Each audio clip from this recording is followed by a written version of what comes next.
இன்றைக்கி வந்து குலதெய்வம் கோயிலுக்கு ஒரு விசிட்ட போடுவோம் அப்படின்னு சொல்லிட்டு காலையிலேயே வந்து கிளம்ப ஸ்டார்ட் பண்ணியாச்சு. இதுதான் என்னோடய அவுட்ஃபிட் எப்படி இருக்குன்னு சொல்லி மறக்காமல் கமெண்ட் பாக்ஸில் கமெண்ட் பண்ணுங்கள். அண்ட் போகும்போதே வந்து மத்தியானத்துக்காக வந்து சாப்பாடு வந்து ப்ரிப்பேர் பண்ணிவிட்டு எடுத்துகிட்டு போயிட்டோம். ஆஸ் யூஷுவல் வந்து புளியோதரை தான். புளியோதரை அதுக்கப்புறம் வறுத்து அரைச்ச அந்த தேங்காய் சட்னி வந்து கொண்டு போகணும். இது வந்து நைட்டு வரவுமே வந்து ஊசாமல் நல்லா தான் இருக்கும். இந்த ரெசிபி வேணும்னா கமெண்ட் பாக்ஸில் கமெண்ட் பண்ணுங்கள்.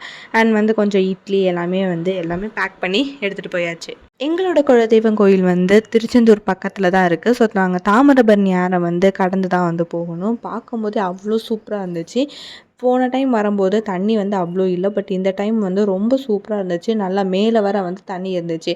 அப்படியே கொஞ்சம் சீனரிஸ்லாம் நல்லா இருந்துச்சு. அதெல்லாம் கொஞ்சம் கேப்சர் பண்ணிவிட்டு குலதெய்வம் கோயிலுக்கு வந்து போயாச்சு.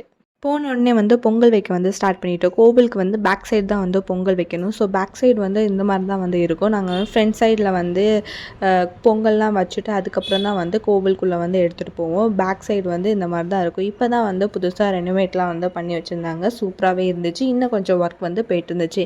ஸோ எங்கள் அம்மா வந்து பொங்கல் வச்சுட்டு இருந்தாங்க. நான் சும்மா பிஸ்கட் சாப்பிட்டுட்டு அதை வந்து வேடிக்கை பார்த்துட்டு இருந்தேன்.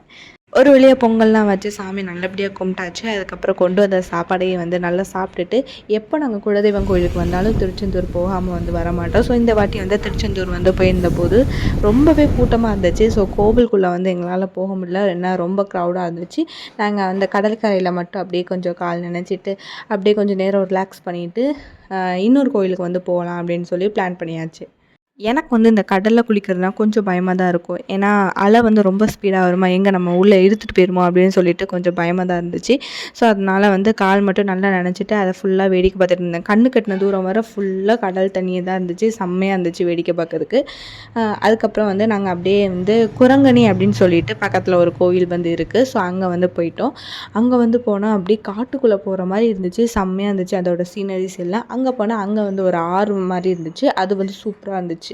நாங்கள் அந்த கோவிலுக்கு போகிறதுக்கே வந்து ஒரு 5:30 to 6 கிட்ட வந்து ஆயிடுச்சு. ஸோ ஈவினிங் டைமில் நல்ல ஒரு சன்செட், அந்த ஆறு கிட்ட வந்து அப்படியே அந்த சன்செட் ஆகுறது வந்து அந்த வியூவே சூப்பராக இருந்துச்சு. எப்படி இருந்துச்சு நீங்களும் பாருங்கள். நான் வந்து கொஞ்சம் கேப்சர் பண்ணி வச்சுருந்தேன். அந்த ஆறு வந்து அவ்வளோ கிளியராக இருந்துச்சு. சுற்றி யாருமே இல்லை, நாங்கள் மட்டும்தான் வந்து இருந்தோம். அவ்வளோ கூட்டமே வந்து இல்லை, சுத்தமாக கூட்டமே இல்லை. ஸோ நிம்மதியாக சாமி கும்பிட்டு வீட்டுக்கு வந்தாச்சு.